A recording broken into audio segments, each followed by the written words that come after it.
আসসালামু আলাইকুম। কি খেলা হলো, কি খেলা দেখালো! হ্যাঁ, রংপুর আকবর আলীর নেতৃত্বে তারা টানা তৃতীয়বারের মতন চ্যাম্পিয়নশিপ অর্জন করলো এনসিএল টি-20 2025 এর। কংগ্রাচুলেশনস, অভিনন্দন, শুভকামনা। অপরদিকে শুভকামনা আগামী বছরের জন্য শুভকামনা রইল খুলনা ডিভিশনেরও।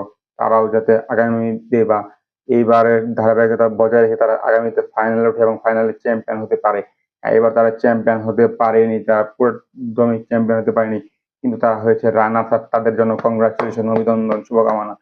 হ্যাঁ, আকবর আলী প্রথমে টস জিতে বোলিং এর সিদ্ধান্ত নেয়, একটি যুগান্তকারী সিদ্ধান্ত মনে করি। হ্যাঁ, প্রথমে খুলনা ব্যাটিং এ করে বা মিথুন আলীর নেতৃত্বে তারা ব্যাটিং এ নেমে তারা জাস্ট টুক টুক টুক টুক টুক টুক করতে করতে তারা পাওয়ার প্লেতে অনেক উইকেট হারায়, কিন্তু তার মধ্যে তারা 8 উইকেট হারিয়ে তারা 136 রান করে সিলেট আন্তর্জাতিক ক্রিকেট স্টেডিয়াম গ্রাউন্ড ওয়ানে অসাধারণ একটি গ্রাউন্ড। হ্যাঁ, জবাবে ব্যাটিং এ নেমে বা চেজিং এ নেমে ওই রংপুর ডিভিশন তারা নির্ধারিত 17 ওভার শেষে তারা পৌঁছে যায় বা লক্ষ্যমাত্রায় পৌঁছে যায় এবং তারা 8 উইকেটের ব্যবধানে জয়লাভ করে। হ্যাঁ, তারা 138 রান করে 17 ওভার শেষে মাত্র 2 উইকেট হারিয়ে। কংগ্রাচুলেশন, কি সুন্দর ব্যাটিং, অসাধারণ ব্যাটিং, দুরন্ত ব্যাটিং, দুঃসাহসী ব্যাটিং, সাধারণ নয়, অসাধারণ একটি ব্যাটিং করেছে